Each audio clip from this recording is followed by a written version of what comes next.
Hi learn for peace YouTube ചാനലിലേക്ക് എല്ലാവർക്കും സ്വാഗതം. നമ്മളിന്ന് നോക്കാൻ പോകുന്നത് ഇന്ന് നടന്ന ഖാദി ബോർഡ് മെയിൻസ് എക്സാമിന്റെ ചോദ്യപേപ്പറിൽ നിന്ന് മാത്സ് ആൻഡ് മെന്റബിലിറ്റി ഭാഗം ചോദിച്ച 10 ചോദ്യങ്ങൾ അവിടെ ഉത്തരങ്ങളാണ്. അത് നമുക്ക് എന്ത് ചെയ്യും, ക്ലാസ്സിലേക്ക് എടുക്കാം. ആദ്യത്തെ ചോദ്യം ഒറ്റയാനെ കണ്ടെത്തുക എന്നാണ്. അപ്പോൾ ഇതിൽ 4 ഓപ്ഷൻസ് ഉണ്ട്. നോക്കടാ, ഇതിൽ ഈ 91 മാത്രം എന്താടാ, അത് ഭാജ്യ സംഖ്യയാണ്, അഥവാ കോമ്പോസിറ്റ് നമ്പർ എന്ന് പറയും. കോമ്പോസിറ്റ് നമ്പർ, അതായത് നമുക്ക് 91 എന്ത് ചെയ്യാം, ഇവിടെ 13 കൊണ്ട് ഹരിക്കാം. 13 കൊണ്ടും 7 കൊണ്ടും എന്ത് ചെയ്യാം, നമുക്ക് ഹരിക്കാനായിട്ട് പറ്റും. ഓക്കെ, എന്നാൽ ബാക്കിയുള്ള സംഖ്യകളെ ഒന്നും നമുക്ക് എന്ത് ചെയ്യാൻ പറ്റില്ല, ഹരിക്കാനായിട്ട് പറ്റില്ല.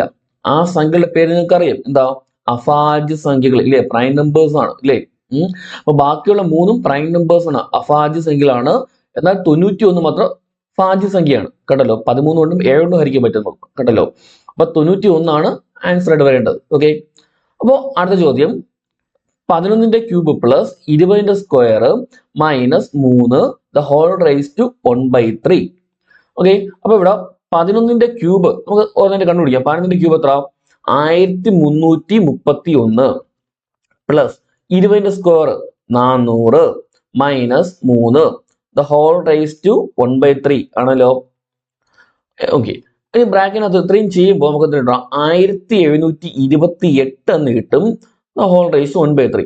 ഇനി എന്തോ ഈ റൈസ് ടു 1/3 എന്ന് വെച്ച് കഴിഞ്ഞാൽ ദ ഹോൾ റൈസ് ടു 1/3 എന്നുണ്ടല്ലേ, ഇതല്ലോ. അപ്പൊ ഈ റൈസ് ടു 1/3 എന്ന് വന്നു കഴിഞ്ഞാൽ അവിടെ ഉദ്ദേശിക്കുന്നത് ആ സംഖ്യയുടെ ക്യൂബ് റൂട്ട് കണ്ടുപിടിക്കാനാണ്. കേട്ടല്ലോ, ക്യൂബ് റൂട്ട്. ഇപ്പൊ റൈസ് ടു 1/2 ആണെങ്കിലോ ഒരു സംഖ്യ, ഇപ്പൊ എക്സ് റൈസ് ടു 1/2 ആണെങ്കിൽ അവിടെ എന്തോ മീനിങ്, റൂട്ട് എക്സ് എന്നാണ്. ഓക്കെ, റൂട്ട് എക്സ് എന്നാണ്. ഓക്കെ, അതേപോലെ എക്സ് റൈസ് ടു 1/3 ആയാലോ, 1/3 ആണെങ്കിൽ ക്യൂബ് റൂട്ട് ഓഫ് എക്സ് എന്നാണ്. Okay, cube root of x ആണ് മീനിങ്. അത്രയുള്ള എക്സ് റൈസ് ടു 1/n ആണെങ്കിൽ നമ്മൾ എന്ത് ചെയ്യും, n റൂട്ട് എക്സ് എന്നാണ് പറയുന്നത്. ഓക്കെ, അപ്പൊ എക്സ് റൈസ് ടു 1/5 ആണെങ്കിൽ 5th റൂട്ട് ഓഫ് എക്സ് ആയിരിക്കും. ഓക്കെ ആണോ? അപ്പൊ ഇവിടെ റൈസ് ടു 1/3 ആണെങ്കിൽ ക്യൂബ് റൂട്ട് എന്നാണ് മീനിങ്. അപ്പൊ 1728 ഏതിന്റെ ക്യൂബ് ആണെന്ന് കണ്ടുപിടിക്കണം. ഓക്കെ, 1728 ഏതിന്റെ ക്യൂബ് എന്ന് കണ്ടുപിടിക്കുക. ഡയറക്റ്റ് ക്യൂബ് അറിയാമെങ്കിൽ അങ്ങനെ ചെയ്യാം, അല്ലെങ്കിൽ ഫാക്ടറൈസ് ചെയ്യുക. ഓക്കെ, ഫാക്ടറൈസ് ചെയ്യാം. 1728 2 വെച്ചല്ലോ, 2 വെച്ച് 8 × 16 6 4 864 കിട്ടും. അടുത്ത് വീണ്ടും 2 വെച്ചു 4 3 2 വീണ്ടും 2 വെച്ചു 216. ഞാൻ വീണ്ടും ചെയ്തു പോവാണ്. ഓക്കെ, 2 വെച്ചു 108 2 വെച്ച് 54 2 വെച്ച് പിന്നെയും 27 3 വെച്ച് 9 3 3. ഓക്കെ, ഇനി നമ്മൾ ക്യൂബ് റൂട്ട് കാണുമ്പോൾ എന്ത് ചെയ്യും, നമ്മൾ ഓരോ 3 എണ്ണത്തിൽ നിന്നും എന്ത് ചെയ്യും, ഓരോന്ന് വെച്ച് പുറത്തെടുക്കും ഇല്ലേ. ഓരോ 3 എണ്ണത്തിൽ നിന്നും ഓരോന്ന് വെച്ച് പുറത്തെടുക്കുക. അത് ഓരോ ജോഡിയായിട്ട് അങ്ങ് എടുക്കുക. പറഞ്ഞല്ലോ, 3 എണ്ണം വെച്ച് വരുന്ന ഓരോ പേരാക്കി എടുക്കുക. ഓക്കെ, അപ്പോൾ ഈ 3 എണ്ണത്തിൽ നിന്ന് ഒരു 2 എടുത്ത് ഇൻറ്റു ഇവിടെ നിന്ന് എന്ത് ചെയ്യുക, ഒരു 2 അങ്ങ് എടുക്കുക. 2 ഇൻറ്റു അടുത്തത് ഈ 3 എണ്ണത്തിൽ നിന്ന് അവിടെ 3 ഉണ്ടല്ലോ, 3 പ്രാവശ്യം ഉണ്ട് നല്ലോ, അവിടെ നിന്ന് എന്ത് ചെയ്യുക, ഒരു 3 അങ്ങ് എടുക്കുക. ഓക്കെ, ഈക്വൽ ടു ബാക്കിയുള്ളതൊന്ന് ഗുണിച്ചു നോക്കുക. 2 × 4 4 3 എത്ര, 12 എന്ന് കിട്ടും. 1728 12ന്റെ ക്യൂബാണ്. ഓക്കെ ആണോ? ഓക്കെ, അതുപോലെ റൈസ് ടു 1/3 എന്ന് പറയുമ്പോൾ ക്യൂബ് റൂട്ട് ആണെന്ന് ഓർമ്മിക്കുക. പറഞ്ഞല്ലോ. ഓക്കെ, അടുത്ത ചോദ്യം 3 8 15 24 ഡാഷ് എന്നാണ്. ഇതൊക്കെ കിട്ടിയിട്ടുണ്ടാവും മിക്കവാർക്കും. അപ്പം ജസ്റ്റ് എന്ത് ചെയ്യാം, നമ്മൾ ഇപ്പം ചെയ്യുന്നതിൽ ആദ്യം എന്ത് ചെയ്യാം, വ്യത്യാസം നോക്കുക. ഇവിടെ 3 8 വ്യത്യാസം എത്ര, 5 ആണ് അല്ലേ, 5 ആണ് വ്യത്യാസം. അടുത്ത് 8 15 7 അല്ലേ, 7 കൂടി. അടുത്ത് 15 24 9 കൂടി ആണല്ലോ, 9 കൂടി. അപ്പോൾ അടുത്ത് എത്ര കൂടണം, 5 കൂടി 7 കൂടി 9 കൂടി. അടുത്ത് എത്ര കൂടണം, 11 കൂടണം ഇല്ലേ, ഒറ്റ സംഖ്യയിലാണല്ലോ, 11 കൂടണം. ഓക്കെ, അപ്പൊ 24 + 15 ചെയ്യുമ്പോൾ എത്ര കിട്ടും, 35 കിട്ടും. 35 കിട്ടും. ഓക്കെ ആണോ? ഓക്കെ, ഇനി അടുത്ത ചോദ്യം, രാജുവിന് 1ാം പാദ പരീക്ഷയിൽ 62 മാർക്കും 2ാം പാദ പരീക്ഷയിൽ 48 മാർക്കും കിട്ടി. വാർഷിക പരീക്ഷയിൽ ഏറ്റവും കുറഞ്ഞത് എത്ര മാർക്ക് കിട്ടിയാൽ ശരാശരി 60 ആകുമെന്നാണ്. ഓക്കെ, അപ്പൊ ആദ്യത്തെ 2 പരീക്ഷയ്ക്ക് കിട്ടിയ മാർക്ക് ഉണ്ട്. 3ാമത്തെ പരീക്ഷയ്ക്ക് എത്ര മാർക്ക് കിട്ടിയാൽ ശരാശരി 60 ആകും എന്നാണ് ചോദിക്കുന്നത്. ഓക്കെ, അപ്പൊ 3 പരീക്ഷയുടെ ശരാശരി അവിടെ 60 ഒന്നുണ്ട്. ആണല്ലോ. മൂന്ന് പരീക്ഷയുടെ ശരാശരി മാർക്ക് എത്ര? 60 എന്നുണ്ട്. അങ്ങനെയാണെങ്കിൽ അവിടെ എന്ത് ചെയ്യുക? ആദ്യം ആകെ കണ്ടുപിടിക്കുക. ആകെ മാർക്ക്, 3 പരീക്ഷയുടെയും ആകെ മാർക്ക് കണ്ടുപിടിക്കുക. അങ്ങനെ എന്ത് ചെയ്യാം? ആകെ എന്ന് പറയുമ്പോൾ നമുക്കറിയാം ശരാശരി ഇൻറ്റു എണ്ണമാണ്. ശരാശരി ഇൻറ്റു എണ്ണം. ഇവിടെ ശരാശരി 60 അല്ലേ? 60 ഇൻറ്റു 3 പരീക്ഷയില്ലേ? ഇൻറ്റു 3 എത്ര കിട്ടും? 180 എന്ന് കിട്ടും. ആണല്ലോ. ഇനി ആദ്യത്തെ പരീക്ഷയ്ക്ക് 62 കിട്ടി, രണ്ടാമത്തെ പരീക്ഷയ്ക്ക് 48 കിട്ടി. ആണല്ലോ. അപ്പൊ ആ 2 പരീക്ഷയ്ക്ക് കൂടെ ടോട്ടൽ എത്ര കിട്ടിയിടാം? 62 48 ആയപ്പോ എത്രയായി? 110 ഇല്ലേ? 110 110 ഓക്കെ ആണോ? ആദ്യത്തെ 2 പരീക്ഷയോടെ 110 കിട്ടി. ഇനി മൂന്നാമത്തെ പരീക്ഷയ്ക്ക് കിട്ടിയ മാർക്കാണ് വേണ്ടി എന്ത് ചെയ്യുക? തമ്മിൽ മൈനസ് ചെയ്യുക. 180 119 എത്ര കിട്ടും?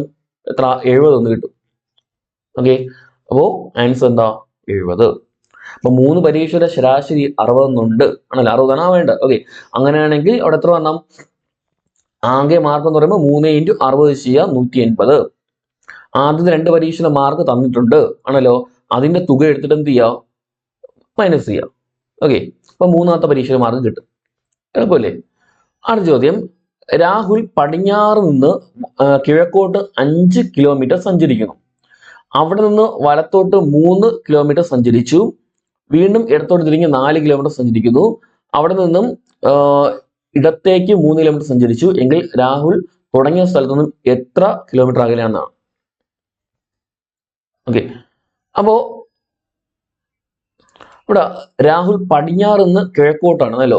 നമുക്ക് ഡയറക്ഷൻ ഒക്കെ അറിയാലോ. ഇപ്പൊ മിക്കവാറും പരീക്ഷയൊക്കെ എന്ത് ഈ ഒരു മോഡൽ വരാറുണ്ട് അല്ലോ. അപ്പൊ ഡയറക്ഷൻ അറിയാലോ. അതായത് മേലില് വടക്ക്, താഴെ തെക്ക്, ഇവിടെ പടിഞ്ഞാറ്, ഇവിടെ കിഴക്ക് ആണല്ലോ. ഓക്കെ, അറിയാമായിരിക്കും. പടിഞ്ഞാറിന്ന് കിഴക്കോട്ടെന്ന് പറയുമ്പം പടിഞ്ഞാറ് കിഴക്ക് എന്നല്ലോ. അപ്പൊ ഇങ്ങോട്ടാ അവിടെ നിന്ന് ഇങ്ങോട്ട് പടിഞ്ഞാറിന്ന് കിഴക്കോട്ട് പോയി 5 കിലോമീറ്റർ സഞ്ചരിച്ചു. ആണല്ലോ. ഇനിയോ അവിടെ നിന്ന് വലത്തോട്ട് 3 കിലോമീറ്റർ പോയി. ഓക്കെ, വലത്തോട്ട് 3 കിലോമീറ്റർ പോയി. ഇനി അത് വീണ്ടും ഇടത്തോട്ടെന്ന് പറയുമ്പോൾ ആ താഴോട്ട് തിരിഞ്ഞിരിക്കുന്ന ഒരാൾ നോക്കുക. ഇടത്തോട്ടെന്ന് പറയുമ്പോൾ എങ്ങോട്ടായിരിക്കും? ഇങ്ങോട്ട്. ഓക്കെ, വീണ്ടും കിഴക്കോട്ടായിരിക്കും, ഇങ്ങോട്ട് ഒരു 4 കിലോമീറ്റർ പോയി. ഇനിയോ അവിടെ നിന്ന് വീണ്ടും ഇടത്തോട്ട്, അതായത് ആ ഒരു ഡയറക്ഷൻ അങ്ങോട്ട് തിരിഞ്ഞിരിക്കുന്ന കിഴക്കോട്ട് തിരിഞ്ഞിരിക്കുന്ന ഒരാള് അയാളുടെ ഇടതുവശം അങ്ങോട്ടായിരിക്കണോ? മേലിലോട്ടായിരിക്കും. ഓക്കെ, അതിങ്ങോട്ട് പോകും.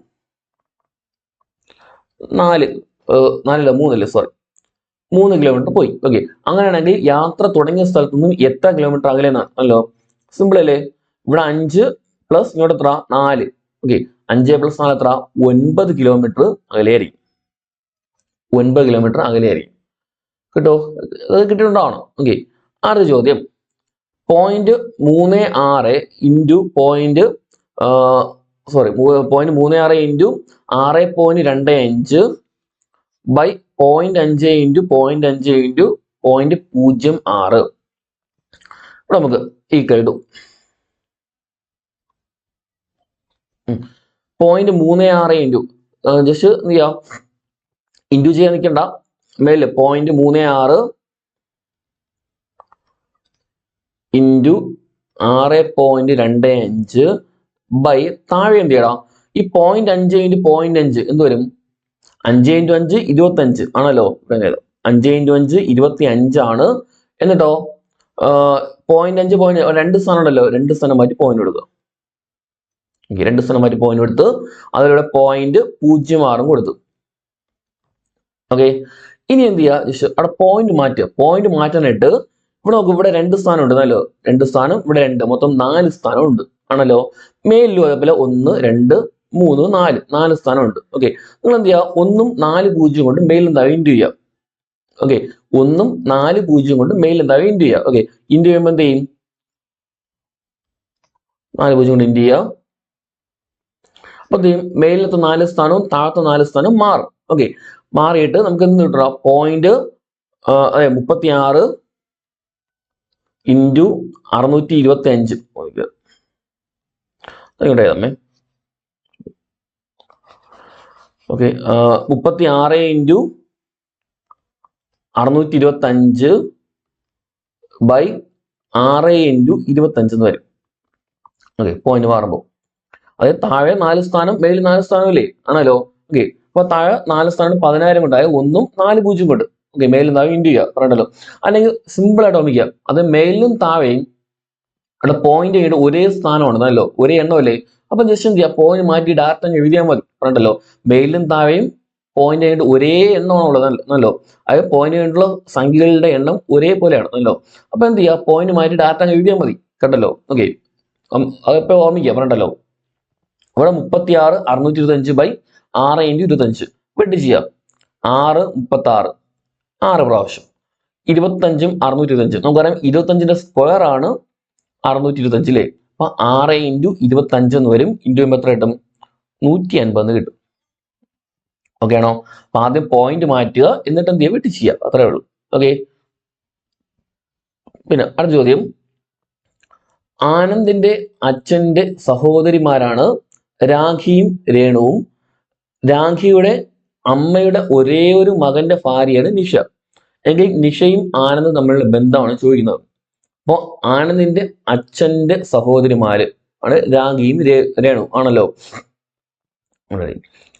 ആനന്ദിന്റെ അച്ഛന്റെ സഹോദരിമാർ എന്ന് പറയുമ്പോൾ ഇപ്പൊ ആനന്ദ് താഴോട്ട് വരയ്ക്കാണ്. ആനന്ദിന്റെ അച്ഛൻ. ഓക്കെ, ആനന്ദിന്റെ അച്ഛൻ ഞാൻ ഇപ്പോൾ F എന്ന് കൊടുത്തു. ഓക്കെ, ആനന്ദിന്റെ അച്ഛന്റെ സഹോദരിമാരാണ് ആരൊക്കെ, രാഖി രേണു. ഓക്കെ, രാഖി രേണു എന്ന് വിചാരിക്കുക. ഓക്കെ, ഇതില് രാഖിയുടെ അമ്മയുടെ ഒരേ ഒരു മകന്റെ എന്ന് പറയുമ്പോൾ ഇവരുടെ 3 പേരുടെ അമ്മയല്ലേ ആണല്ലോ. ആനന്ദിന്റെ അച്ഛൻ, രാഖി, രേണു 3 പേരെന്നാണ് സഹോദരങ്ങളാണ് അല്ലോ. ഓക്കെ, അപ്പൊ രാഖിയുടെ അമ്മ എന്ന് പറയുമ്പോൾ ഈ 3 പേരുടെ അമ്മയാണ് ഇല്ലേ, 3 പേരുടെ അമ്മയാണ് ആണല്ലോ, 3 പേരുടെ അമ്മയാണ്. ഇനി അമ്മയുടെ ഒരേ ഒരു മകന്റെ എന്ന് പറയുമ്പോൾ ഒരേ ഒരു മകന്റെ എന്ന് പറയുമ്പോൾ രാഖിയും രേണു എന്താണ്, സ്ത്രീകളാണ് അല്ലോ, പെൺകുട്ടികളാണ്. ഓക്കെ, സ്ത്രീകളാണ്. അപ്പോ ആനന്ദിന്റെ അച്ഛനായിരിക്കും എന്ത്, അമ്മയുടെ ഒരേ ഒരു മകൻ എന്ന് പറയുന്നത് ഇല്ലേ, മകൻ എന്ന് പറയുന്നത്. ഓക്കെ, അപ്പോ ആനന്ദിന്റെ അച്ഛനാണ് എന്ത്, ഒരേ ഒരു മകൻ. ഓക്കെ, മകന്റെ ഭാര്യയാണ് നിഷ എന്ന് പറയുമ്പോൾ ആനന്ദിന്റെ ഭാര്യയാണ് ആര്, നിഷ എന്ന് പറയുന്നത്. ഓക്കെ, നിഷ എന്ന് പറയുന്നത് ആണല്ലോ. അങ്ങനെ നിഷയും ആനന്ദും തമ്മിൽ ബന്ധം എന്താ, ആനന്ദിന്റെ അമ്മയാണ് നിഷ അല്ലെ, അല്ലെങ്കിൽ നിഷയുടെ മകനാണ് ആനന്ദ്. ഓക്കെ ആണോ?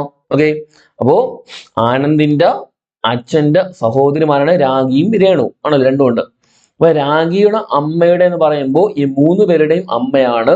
അവിടെ ഒരേ ഒരു മകൻ എന്ന് പറയുമ്പോൾ ആര് തന്നെയാണ്, ആനന്ദിന്റെ അച്ഛൻ തന്നെയാണ് ആണല്ലോ. അപ്പൊ ആനന്ദിന്റെ അച്ഛന്റെ ഭാര്യ, അതായത് ആനന്ദിന്റെ അമ്മയാണ് നിഷ ആണല്ലോ, അല്ലെങ്കിൽ നിഷയുടെ മകനാണ് ആര്, ആനന്ദ് എന്ന് കിട്ടും.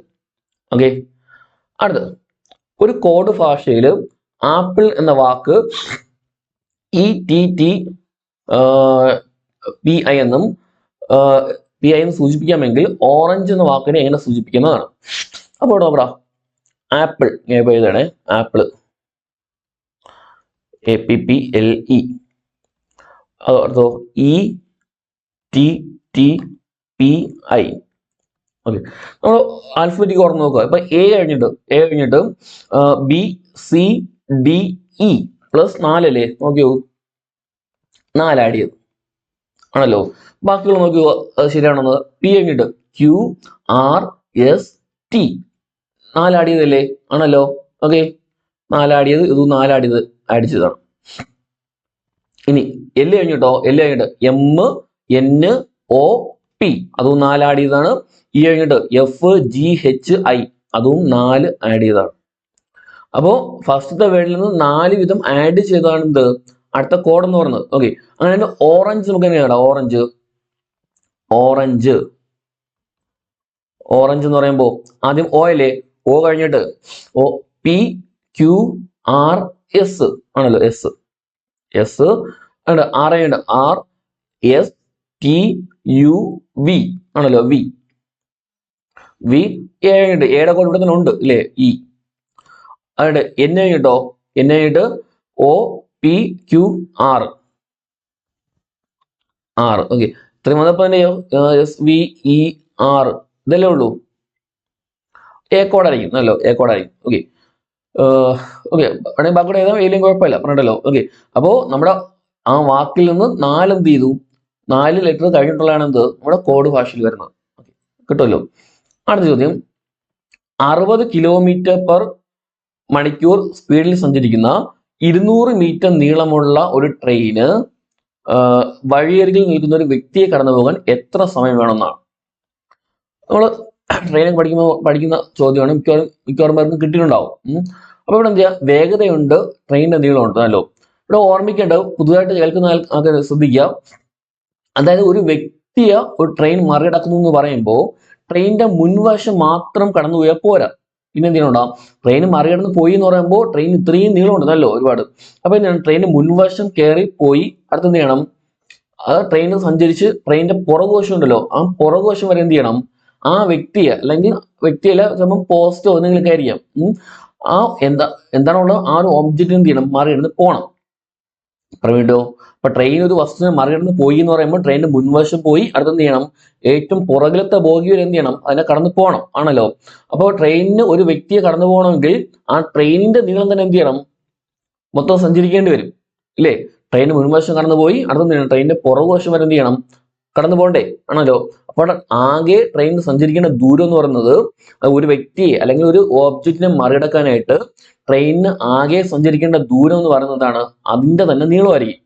ഓക്കെ, ആ ഒരു ഓർമ്മിക്കുക പറഞ്ഞല്ലോ. അപ്പൊ ദൂരം എന്ന് പറഞ്ഞാൽ ട്രെയിനിന് നീളം തന്നെയാണ്.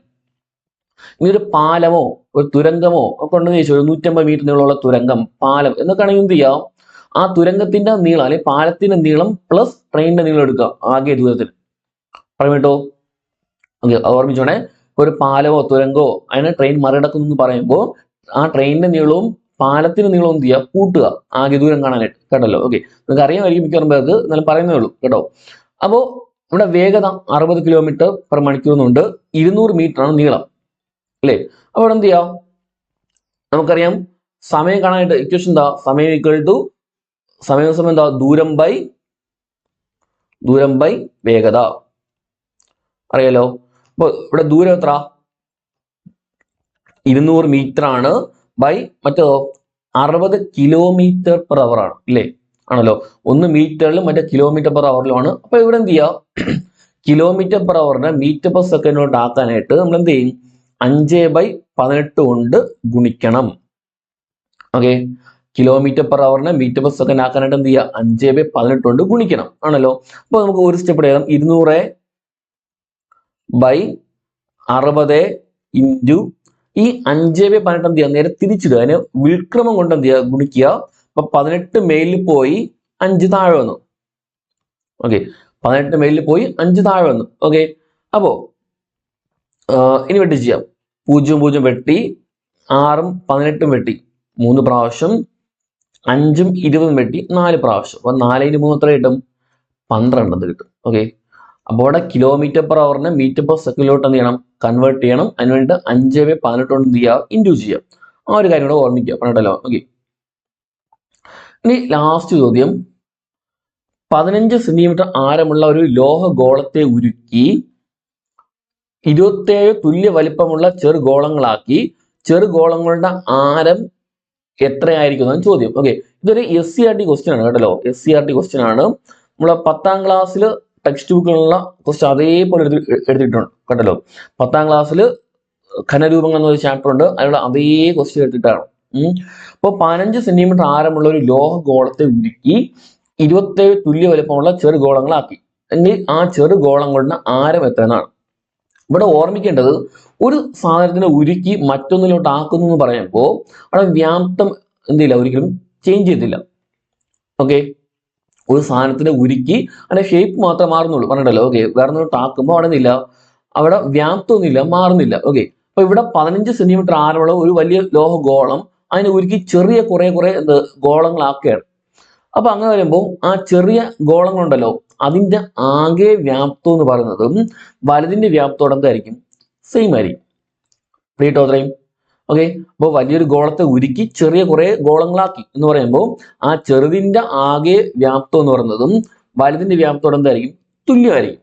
ഓക്കെ, അപ്പോ ഇവിടെ വലുതിന്റെ വ്യാപ്തം അല്ലെങ്കിൽ ഗോളത്തിന്റെ വ്യാപ്തം എന്ന് പറയുന്ന ഇക്വേഷൻ എന്താണ്, 4/3 πr³ ആണ്. എന്നാണ് ഗോളത്തിന്റെ വ്യാപ്തം കാണാനുള്ള ഇക്വേഷൻ എന്ന് പറയുന്നത്.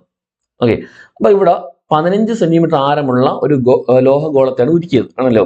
അപ്പോൾ ആ വലിയ ലോഹഗോളത്തിന്റെ ആരം എത്ര എന്നുണ്ട്? 15 എന്നുണ്ട് ആണല്ലോ, 15.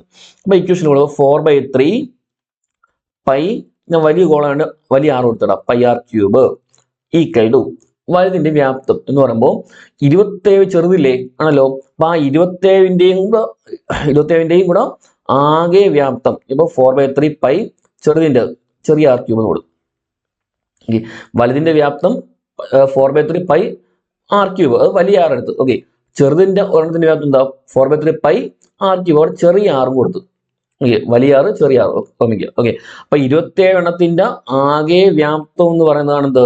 വലുതിന്റെ വ്യാപ്തം എന്ന് പറയുന്നത്.